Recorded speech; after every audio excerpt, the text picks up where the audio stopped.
Hello, everybody. Welcome back to the HSP Awakening, the HSP Awakening Summit. My guest today is Willow McIntosh. Willow is the founder of Inluminance. He coined the phrase high sensory intelligence, and he's also the creator of the high sensory coaching program. Willow, thank you so much for joining us today. My pleasure. It's really wonderful to be here. Thank you for having me. We're thrilled to have you for this session and can't wait to hear what you're going to share and to have this time together with you. So, what I love to do starting out these sessions is to learn a little bit about your HSP origin story. So, if you can tell us a little bit about when and how you found out you were a highly sensitive person, and then maybe a little bit about how that discovery has impacted your life and relationships. I'd love to start there. Yeah, great question. Yeah. So I discovered that I was high sensory, as I like to call it, 15 years ago now. And it was when I was working with a particular mentor who was aware of the trait and mentioned it and suggested that I looked into that. And I had heard of the trait before, and I'm sure as many of us as men experience when we research initially, I had the feeling that I didn't want to be associated with the word sensitive. And as I was reading into more about it, I just couldn't see the benefits of it. It felt to me like it was something that I was now going to have to manage and kind of cope with really. So initially, the discovery for me, it didn't feel particularly exciting. However, what that then led me into was becoming interested in what that actually meant for me personally, how it had effects on me, and I had this sense that there was something important about the trait, and I felt that I wanted to find out more about it.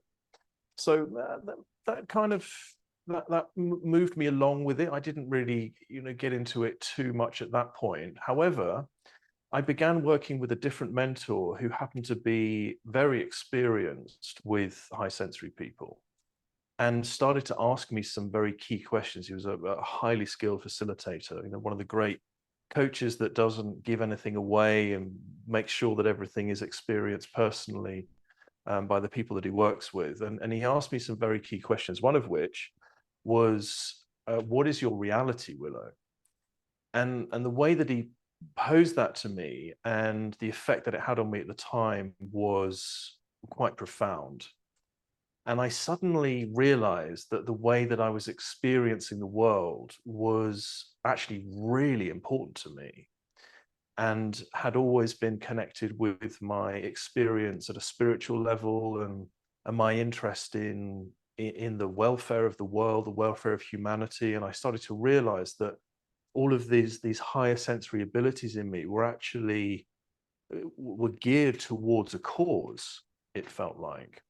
And the more work that I did with him, the more I began to realize that my high sensory abilities actually had a very important purpose that was linked with the fascination that I'd always had, which is human purpose and the role that we're here to play to bring the world into a better place.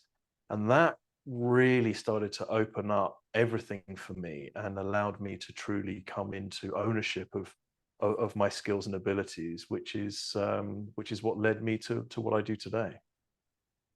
Wow, that's amazing. I feel like we could stop the recording there and our viewers would be happy. Thank you so much for sharing that story and sharing your journey and everything that comes with that. And I just every time I hear you share your story, it amazes me just the level of self-discovery and self-understanding and self-awareness you were willing to dive into. Because I think we can have coaches that try to lead us down that path or ask us questions to go deep like that, and not everybody's willing to, and not everybody wants to do that work. And so I love how you were willing to do that, how you took that journey and went with them and went deep into yourself to explore and see where those questions were leading you, but also just the journey since then and where you've come from then. So I'd love it if you would share maybe a little bit about What do you do? Who do you help? And how do you help them in light of this journey you've been on? Yes, yes, absolutely. So one of the greatest challenges that I had to face was that I realized that I was essentially running a false identity. I was I believed that I was somebody that I wasn't. I was trying to be somebody to appease everybody around me, Mhm. and letting go of that and embracing who I knew I was inside was a very difficult process for me. However, it was probably the greatest gift I ever gave myself, to commit to that and to pursue the truth in myself. And the more that I committed to that, and the more that I took little leaps of faith, and the more that I practiced the areas of coaching and facilitation that really interested me, the more I started to come home to myself, the more I started to really engage with myself. And that led very much into the work that I do today. So the way in which I support and help people now is exactly that. So it is about helping high sensory people to understand that we each have a very important role and purpose to play as a result of how deeply we're processing, and that that is aligned with a natural area of competence and interest within us. And if we are willing to explore that and to dive into that and own that, then the world opens up into a wonderful place of opportunity and self-value, most importantly. And that process is in my experience, the greatest way of shifting that false identity into a true identity of who we are as high sensory people. And that's exactly how I train people today, through a process of facilitation that helps them to identify their skills, their competence, and their reality, and how that all mixes together.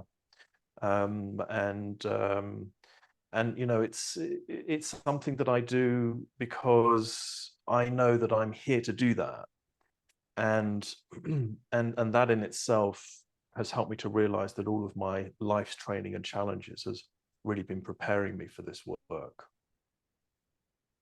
That's amazing. I love a phrase that you used that actually has come up in several other sessions for the summit.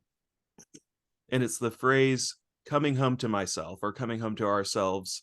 And I don't know why, but that just resonates so deeply. I think that that's maybe just a key aspect of the highly sensitive people or high sensory people that I've encountered, who have learned to embrace their gifts, learn to live in alignment with their authentic selves, and to not just embrace their gifts and come to understand what it means to be a high sensory person, but who are using that now to help and serve others, and have really leaned into those gifts.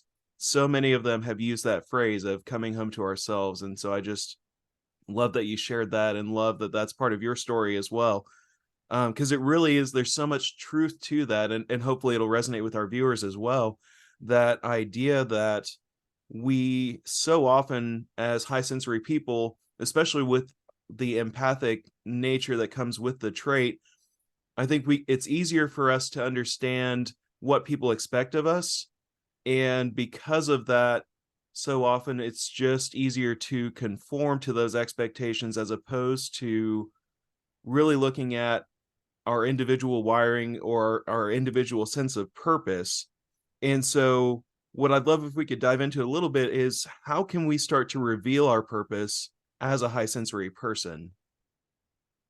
Yeah, it's a really great question. I loved how you framed that. I think it is important to recognize that we are experiencing the world around us differently. We're wired differently, and there's a reason for that. And I think it's most encouraging to remember that this trait an intended part of nature. It's not arising through trauma or through any kind of condition. It's a genetic personality trait that's passed down through the generations, and may well have been with us ever since early man, which is what the evidence is pointing to. and the fact that it's also in 100 other species of animals. So, you know, I think by getting honest with ourselves and recognizing that there is an opportunity to explore that at an individual level and ask ourselves, you know, what does that actually mean for me? What does this ability mean for me? What does it mean for me to be naturally empathic, naturally intuitive, and to be able to experience more sensory information in the world around me? And I think that's where, you know, that's where we start to understand our purpose, and we start to understand our value and our place. I think when we're trying to pretend that we are like everyone else and trying to make our lives work in the same way that everyone else does, that becomes very difficult for us. There's an experience of self-rejection and isolation, really, as we try to be perfect and hope no one notices that we're highly sensitive. You know, I think the key thing is to recognize that this isn't just a challenge. It's not just nature playing a joke on us and making us more sensitive, you know, for some strange reason. It's to recognize that it's a part of the bigger picture. We need a percentage of the population that are processing in this way to support the whole. It wouldn't work if we were all high sensory, and it wouldn't work if none of us were. So I think, you know, with this awareness, it then gives us the opportunity to start to get interested about what our purpose is. And through my experience of working with high sensory people, the way to reveal our purpose is to think about how that operates in all human beings. So all human beings have a natural area of competence, and we also have an interest in that area, whether it's working on vehicles, whether it's building roads, whether it's in fashion, whatever it may be. Each of us has, as I say, a competence in an area that interests us. So for us as high sensory people, if we start to think about, well, what is that? What is the conversation I always want to have with people? What's my mind always thinking about? And as we start to think, if we start to tune into that, we will gradually highlight an area of life that's always really mattered to us. And where it gets interesting for us as high sensory people is that the way in which we're processing more deeply is in service to that area of interest. It works in alignment with that, which again is, you know, nature knows what she's doing.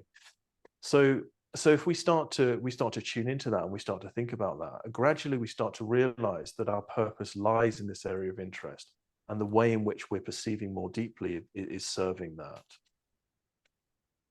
That's amazing. I love how you explain that and how you help people dive into that process of exploring and seeing what their sense of purpose is, where they've always had a sense of passion or excitement or enthusiasm, and just diving into that with them. Because I think, again, as we're coming home to ourselves, as we're coming into alignment with our authentic selves, part of it is there's a sense of recovery or self-discovery to it, where so often I think maybe we've jettisoned that part of us along the way because it wasn't accepted or wasn't, in some situations, even tolerated.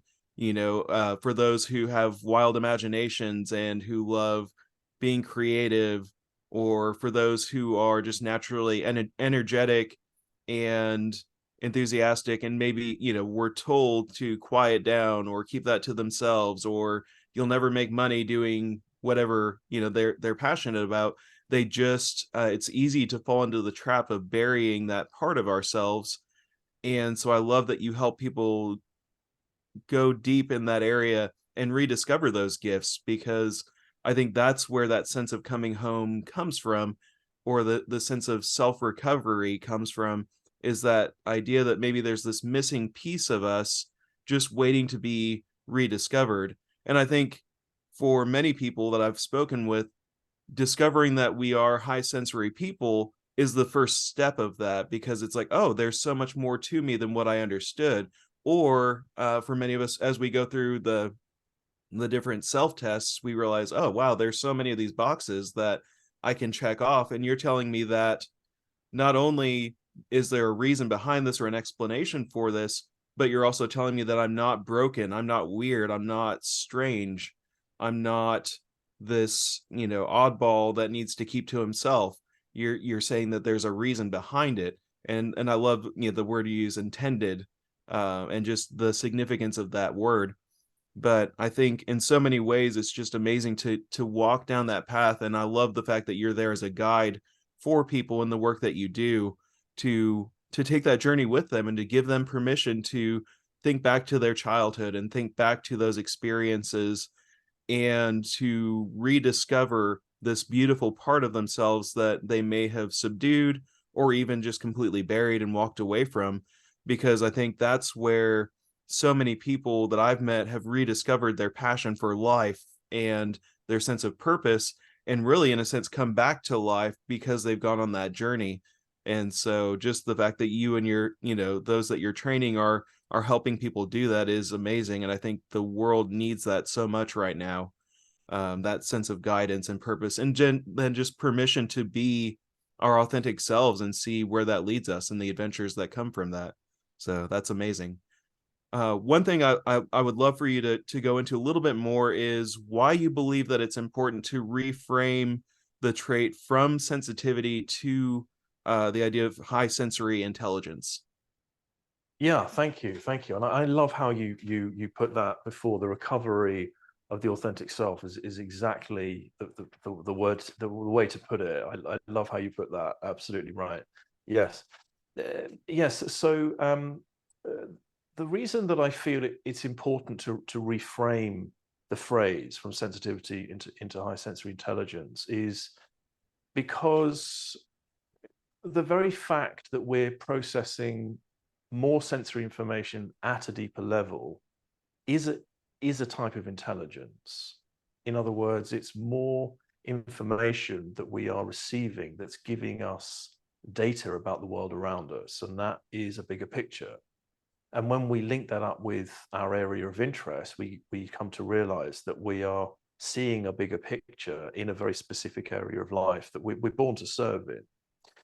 So I think if we get caught up on this sensitive piece, and it's sensitivity in a sense is the right word, because if you were to imagine two radios, that are receiving radio waves, and one of them is the equipment is more sensitive, then it's going to receive more a broader range of radio waves. So that makes sense.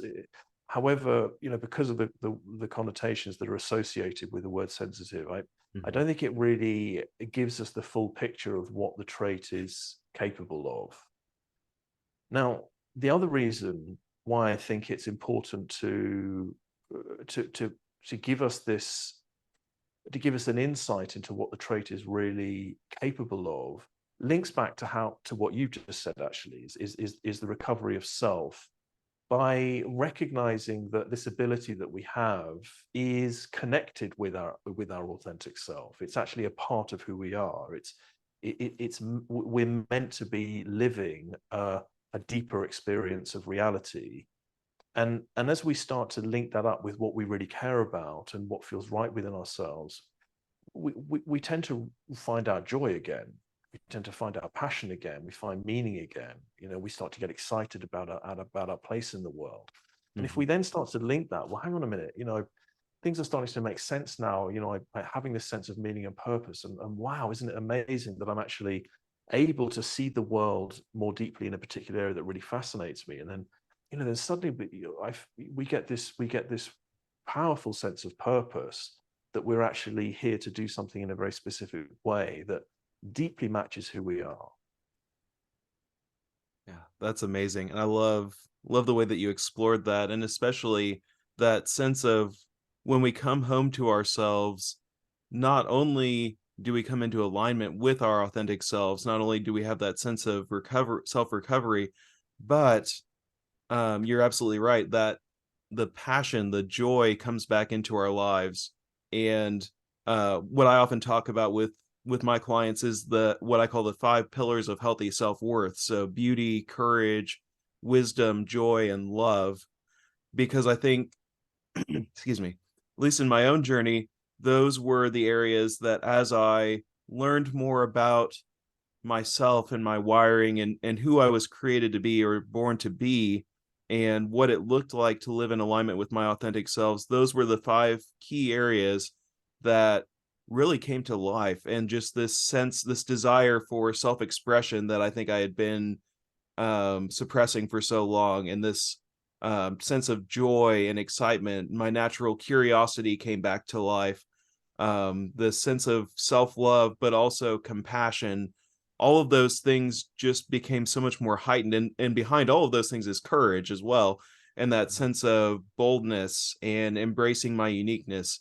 And so I think you're absolutely right. There, we are born with this trait. We are born with a sense of purpose.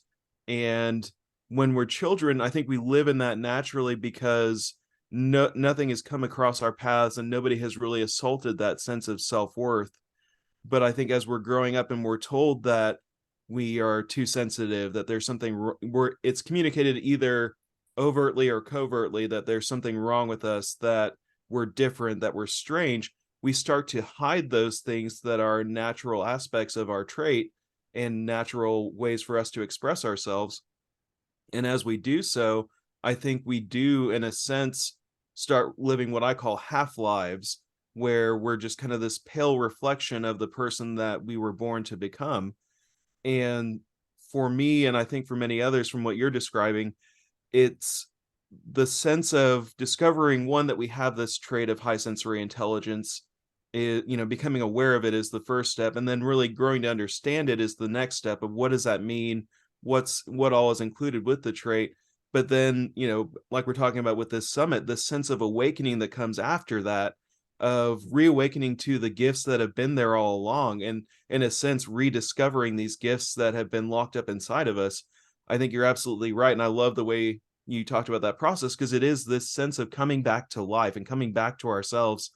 And when we embrace that, I think it's incredible to see the energy and the joy and enthusiasm for life that people have. And this reawakening that people go through is just phenomenal, because of the impact that it starts to have, not just in our own lives, but in the lives of the people around us. And so if you don't mind, as we continue on, I'd love to know what role you believe the HSP trait is here to play in the world. Yes, absolutely. Thank you. Yes, I will dive into that. I just would love to respond a little bit, because you to those pieces that you said there. There's Go right some ahead. real gold in in what you shared there. Thank you. I love how you frame how you put that together. I think the area of self-value for us is really, it's important for all people to recognize that we have an innate sense of value. And when it's interesting to consider how innately we are aware that we're part of something bigger, right? We're in this world, we're in this natural ecosystem, and we know that it's trying to move itself towards good in some way. We're trying to evolve, and I think if we can't figure out how we are a part of that, that is a big problem for us as human beings. We start to feel isolated and separated from the bigger structure of what's happening. And as you're describing that, these 5 foundations that you teach, which I think are absolutely crucial to to the well-being and the development of high sensory people, the coming into the awareness of our place in the world, and what our value is in the greater context, and how we are contributing towards evolution, it is incredibly important for our mental, physical, spiritual well-being. And and this re-engagement with self, and the finding of ourself, and all the joy that comes with that, I think there's a very important reconnection with our place and meaning in the world, and things start to make sense, and then we're as we should be, which for many of us, we've had to figure all out for ourselves, because there just hasn't been the development and awarenesses that we needed when we were children, which is no fault to the people that raised us. It just wasn't known back then, and now it's it's starting to become a lot more clear. But in answer to your next question, that the importance that the trait plays in the world, I believe that this trait is here to play a crucial role in the world. I I feel that we are supposed to be in partnership. High sensory people and non-high sensory people. One is not better than the other. My sense is that we are we have the opportunity to utilize the skills and benefits on both sides. And actually, when we look back at how it's been operating in nature, that's exactly what's been happening. And it's exactly how the animal kingdom uses it. They've really nailed it. They utilize the high sensory trait to assess dangers in the natural environment where good sources of food are, and they use it to support their well-being and evolution. And because of our intelligence as human beings, we have an amazing opportunity to really bring this trait into use and fruition in the world. And one of the key areas that I think is interesting to consider, and it's a bit of a controversial area, but it's important, I feel, to consider, is that high sensory people tend to have a very interesting relationship with truth. Mhm. We tend to want to know the truth of ourselves. We're very interested in understanding the truth of the nature of the world. We want to know what's real. We're not very good with small talk. We want to get to the truth of things. We want to get to the we want to get to to the core of the matter. Mhm. And it makes sense because if we have the ability to process more information, we're actually seeing more deeply into the fabric of nature, into the fabric of reality, essentially. And that makes sense, that we're able to pass that information on into the world to say, this is what I'm seeing, this is what I'm sensing, I'm feeling what's happening here. Hence where the term royal advisor comes from. It makes sense that you'd have a high sensory person next to a king or a queen who is able to sense and feel much more of what's happening in the room and then relays that information. I feel that we are here to play that role in all areas of the world, and also to be in leadership ourselves. I think that we make phenomenal leaders.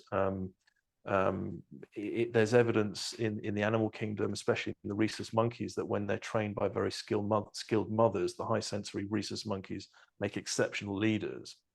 And I feel that when it comes to leadership, just as an example, one of our key abilities is to be able to hold a bigger picture of information that helps leadership to function in a particular way, such as, what is the greater goal and picture that we're trying to move towards?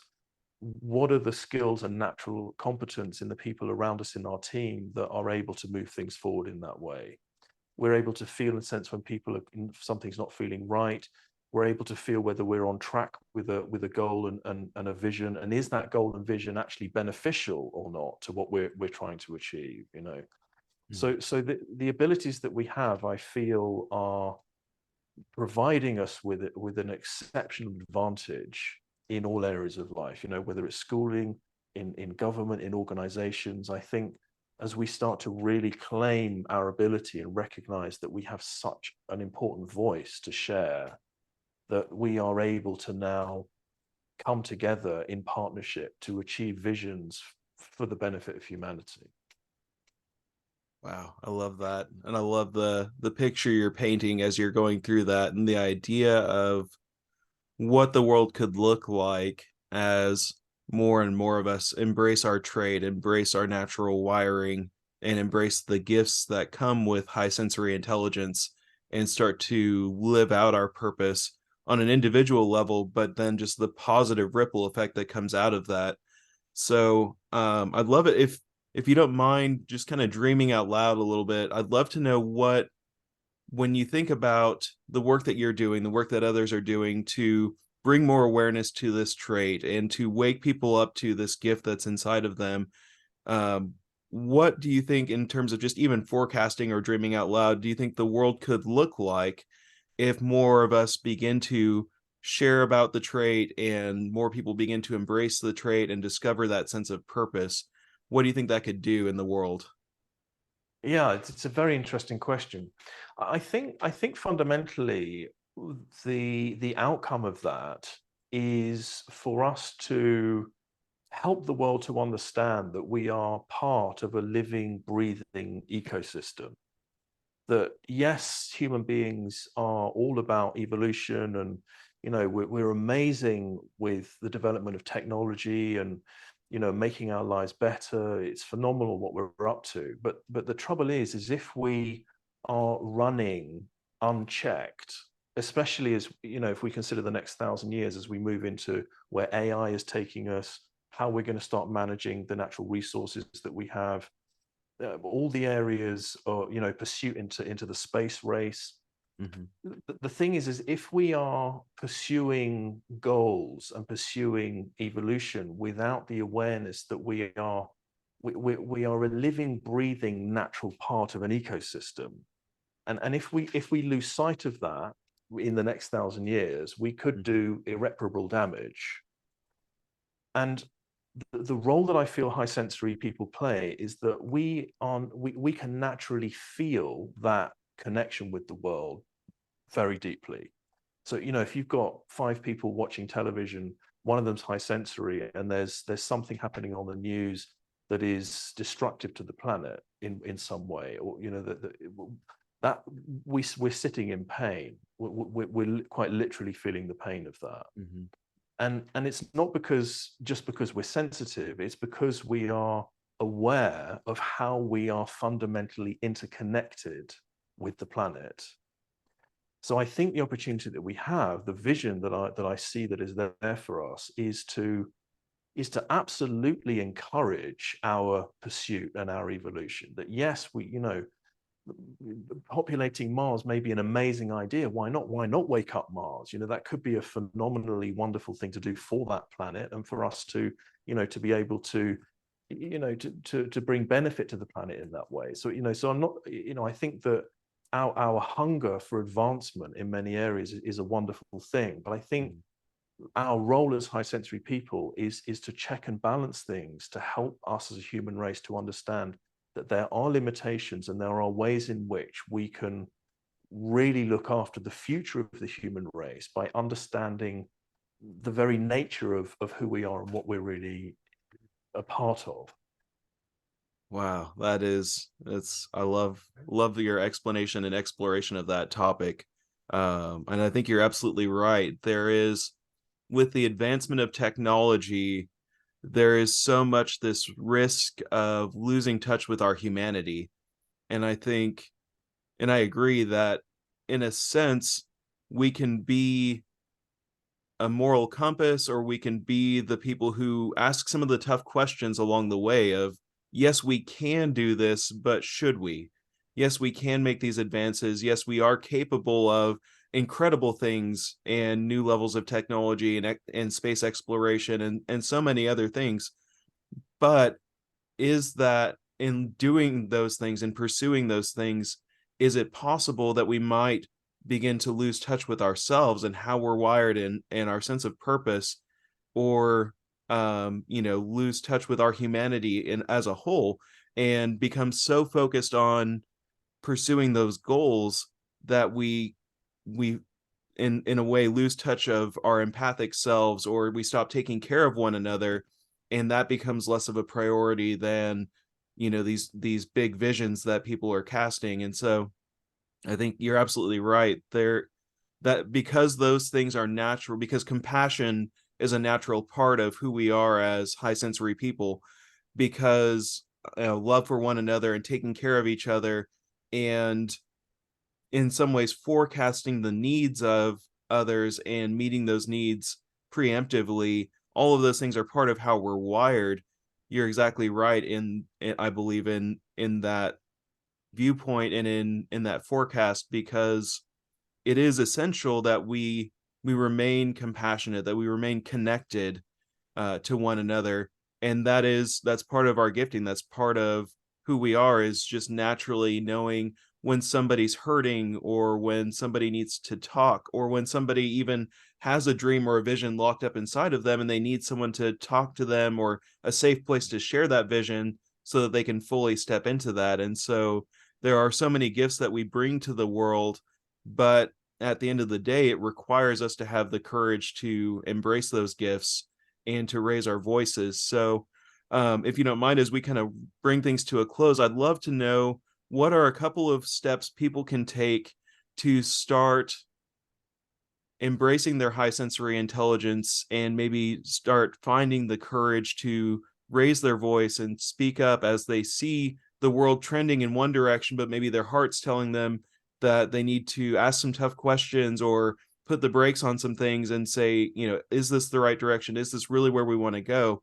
If somebody watches that news report, like you were talking about, and their heart is hurting, and that awakens this passion or this sense of purpose in them, what are the first couple of steps you recommend that they take to lean into that passion, that sense of purpose, and where would you recommend that they go? Or Yeah, a great question. Yes, I think the first thing, the first step is to get among other high sensory people.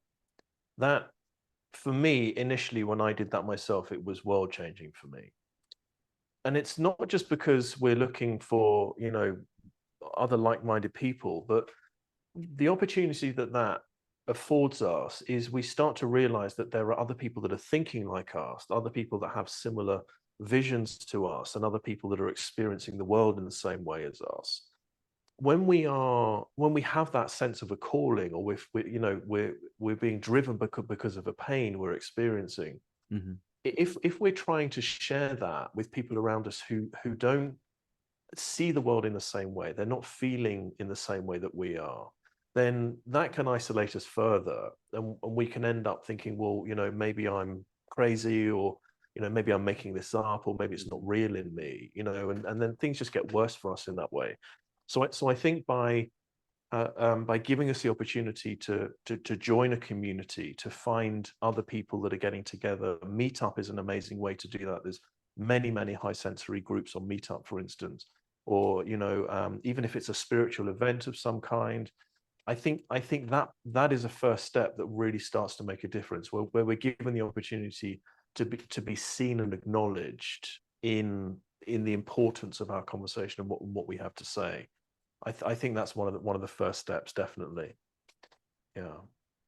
Awesome. Yeah, I love that. And that's one of my biggest hopes behind this event, is that we can not only come together for the summit, but that people will connect with people like yourselves and our other speakers, Jen and I as the co-hosts, that it won't just be a one-time get together and learn a lot and have a great time and enjoy the amazing sessions that we're having, such as this one, but that we will actually reach out and connect through LinkedIn, through social media, sending emails to each other, and really engage with one another. Because you're absolutely right, that sense of community is so life-giving. It's so incredible and so inspiring, because we realize that we're not alone, and we realize that there is this incredible community of fellow high sensory people who are here to support one another, and that we can bounce these ideas off of, and that we can ask the hard questions to each other first before we Mm. share them out in the world. So in a way, we can almost rehearse or practice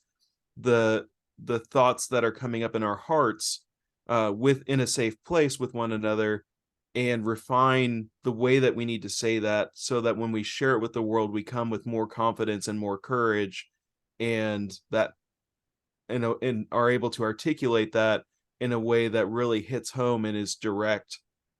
And so I absolutely agree. And I love that sense, that idea of starting with community and then raising our voices because we found the courage and encouragement that we needed within that community. So that's amazing. Thank you so much for sharing that thought. Um, so is there anything else as we wrap things up that you'd like to share? Or if you don't mind, I'd love it if you would share maybe where people can learn more about the work that you're doing, and where's the best place for them to get connected with you. Sure. Yes, absolutely. And again, I just want to touch on a great point that you made there. I think that experience in community it's the place where we start to experience our own value. So through Mhm. having those conversations and getting that reflection again, and realizing, wow, actually I'm onto something, and getting that sense of meaning and feeling again, and then thinking, actually, I know what I'm talking about. I do have something valuable to provide, and then we build that confidence and courage to take little baby steps, and start to pursue that area of interest, that that area of life that's always fascinated us. And And I think it all begins in that way, you know, of having the right, you know, the right conversations, and, you know, the opportunities to experience for ourselves that, you know, we're here for a reason, you know. And I think that really starts to change things for us. And yes, thank you for asking. If this is inspiring you, if you're listening to this and you'd like to reach out to us, um, there's an opportunity to book a call with me. I absolutely love to speak with high sensory people. It's a part of my purpose to help you to be seen, to answer any questions you may have, to start to give you an insight into, you know, where your areas of expertise are, how your sensory awareness is processing. And to do that, you can go to our website, Inluminance, which is spelled differently to Illuminance. This is in as in being Inluminance. You can also go to highsensoryintelligence.com and simply click book a call, and I can talk to you and just find out what your needs are and how I may be able to support you. And then I have some trainers who support me in my work and help us in the work that we do. And we have various programs and areas that we can support you with. But I'm most open to speaking with you. If something's clicking for you listening to this, it would be my pleasure to speak with you. Awesome. And we should hopefully have all the links included below for people to just click on and go and book those calls. And I highly recommend it. The first time we spoke face to face was on one of those calls, and it was incredibly encouraging in so many different ways. But you know, bringing the conversation full circle, I think, you know, what you touched on there, that idea that if we have felt like we are rudderless, if we felt like there was more to life and we weren't sure how to tap into that or step into that, or we feel a deep sense of calling and purpose, but we're not sure how to direct that energy or where to go with it. I know that the conversation I had with you was amazing in so many different ways, of confirming that I was on the right track, but also giving me some ideas for next steps of what that could look like to really embrace that sense of calling and purpose. And in some ways, probably the fact that we're having this conversation now here at the summit is a result of that conversation, and giving me the courage to step into this role as co-host and to embrace my own calling. And so I just here at the end would love to thank you for the incredible work that you're doing. I've met so many people who've trained with you and gone through your programs, who are doing phenomenal things in the world and who are raising their voices and who are partnering together in amazing ways to raise awareness around this subject, to bring understanding, and then also to facilitate that sense of awakening in people, and to help them understand that if they have that innate desire, that innate calling, that innate sense of purpose, there's a reason for it. You know, like you're saying, it's intended. There is a part of them that is meant for more, you know. And the phrase I love to use is the idea that we are each this incredible force of nature just waiting to be unleashed into the world, and that's what our passion can become. But so often what we need is that sense of community to build that up within us, so that we have the courage and the confidence and the joyful enthusiasm to share that with the world. And so again, just thank you for your time. Thank you for joining us today. And thank you for that work that you're doing to unleash that passion in so many people in the world. And I really do believe that this trait is meant for more. I love the vision that you painted. And I truly believe that if we inspire each other through events like this, if we join each other in community and build each other up, that not only can we be that voice of reason and compassion in the world, but I think that we can truly change the direction that things are going in the sense of bringing an element of humanity to the technology driven world that we live in, so that we never lose touch with that, and so that we continue to care for one another as much as we also embrace that sense of adventure and exploration. So again, thank you for your time. Thank you for this amazing session. It's been an honor and a privilege to speak with you again. My pleasure. My pleasure. Thank you for your very kind words and your amazing ability to speak and articulate in the way that you do. It's really a pleasure and an honor to speak with you, Josh. I've loved every minute. Thank you. You bet. So thank you everyone again for joining us, and we hope that you'll continue to tune in for other sessions of the summit. And again, just take a moment, go in, look at those websites that Willow mentioned, Inluminance or highsensoryintelligence.com, and get connected with him. And there are so many others who have learned under him that are doing incredible things, like I mentioned. But it's just, it's a great way to get started on this journey of coming home to yourself and really tuning into your sense of purpose. And it only takes a moment to go click those links and follow along with the work that Willow's doing. So highly recommend that, and hope that you'll continue to follow along with the summit. And again, we're just thrilled that you're all here and can't wait to see you in the next one. Thanks again.